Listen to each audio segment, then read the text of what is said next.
Hello everyone, welcome to this channel. तो आज हम लोग जनरल पैथोलॉजी को स्टार्ट करेंगे। तो स्टार्ट करने से पहले एक छोटा सा कॉन्सेप्ट समझ लेते हैं कि मान लो कि तुम्हारे पास कोई सा भी एक नॉर्मल सेल है, तो उसमें तो होम्योस्टेसिस होता रहेगा। कि मान लो कि उस सेल को कोई सा भी एक स्ट्रेसफुल स्टिमुलाई मिला, तो उस स्ट्रेसफुल स्टिमुलाई को झेलने के लिए सेल ने क्या किया, there will be cellular adaptation. तो एडाप्टेशन चार टाइप से होता है। There can be hypertrophy, hyperplasia, atrophy, metaplasia. देखो, ट्रॉफी मतलब there will be increase in size of the cell, ठीक है जी। प्लेशिया जब आएगा देयर विल बी, प्लेशिया मतलब सेल डिविजन। तो प्लेशिया जब आएगा there will be increase in the number, there will be increase in the number of the cell and this will cause increase in the size और tissue, ठीक है जी। तो ध्यान रखना, ट्रॉफी मतलब इंक्रीज इन साइज और प्लेशिया मतलब there will be increase in number of the cell, ठीक है जी। उसके बाद एट्रोफी, एट्रोफी में क्या होगा कि there will be decrease in the size of cell. उसके बाद आता है तुम्हारा मेटाप्लेशिया। मेटाप्लेशिया में क्या होता है कि one type of cell is replaced by another type of cell. कि मान लो कि कोई सा भी एक सिचुएशन था कि उसमें पहले तो एक डेलिकेट सा सेल था, उसने वो वाला काम कर रहा था कि पहले जितना भी उसका फिजियोलॉजिकल फंक्शन है वो कर रहा था, लेकिन अब सिचुएशन बदल चुका है, अब स्ट्रेसफुल स्टिमुलाई आ रहा है। तो उस वाले जो सेल टाइप पहले से एफिशिएंटली काम करता था पहले की एनवायरनमेंट में, अब चेंज्ड एनवायरनमेंट में ये अच्छे से एफिशिएंटली काम नहीं कर पाएगा। तो बॉडी ने क्या किया कि उस वाले सेल को ना एक नया सेल टाइप से रिप्लेस किया जो कि चेंज्ड एनवायरनमेंट में स्ट्रेसफुल स्टिमुलाई को झेल सकता है, ठीक है।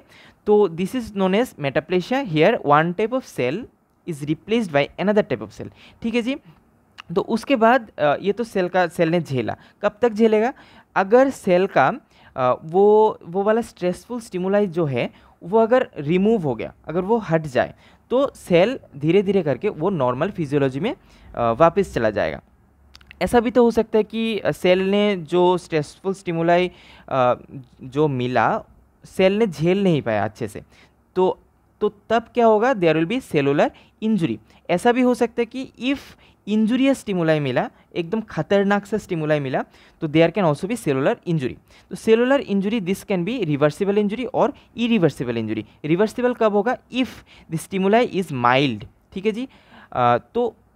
तो होगा तुम्हारा रिवर्सिबल इंजुरी। इसमें आएगा तुम्हारा सेलुलर स्वेलिंग और फैटी चेंज। तो धीरे धीरे करके सेल ना ये रिकवर कर लेगा और नॉर्मल फिजियोलॉजी में ये वापस चला जाएगा। ऐसा भी तो हो सकता है कि वो वाला जो स्टिमुलाई है वो बहुत ही तगड़ा वाला, बहुत ही खतरनाक सा स्टिमुलाई मिला। So in that case cell there will be irreversible injury. तो इरिवर्सिबल इंजुरी के बाद सेल के पास और कोई रास्ता नहीं बचा है कि नॉर्मल फिजियोलॉजिकल स्टेट में ये वापस जाए। तो सेल के पास और कोई रास्ता नहीं है, तो cell there will be cell death, ठीक है जी। उसके लिए सेल दो रास्ता अपना सकता है, या तो नेक्रोसिस होगा या फिर एपोप्टोसिस होगा, ठीक है जी। तो different types of cellular adaptation क्या क्या है हमने बताया था कि देखो, hypertrophy, hyperplasia, atrophy and metaplasia.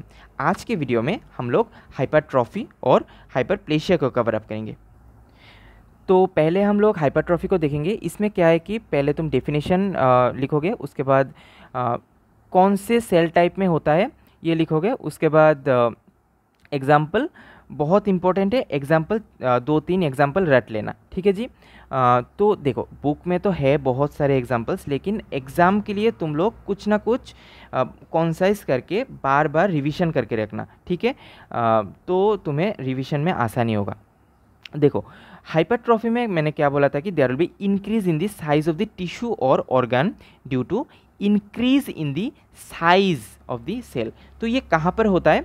ये होता है in tissues incapable of cell division. मान लो कि कोई सा भी एक सेल है, उसमें सेल डिवीजन नहीं हो सकता, तो उस वाले सेल में क्या होगा कि there will be hypertrophy, means there will be increase in the size of the cell, ठीक है। वो डिवीजन नहीं कर पाया तो इसीलिए उसका साइज बढ़ गया, ठीक है।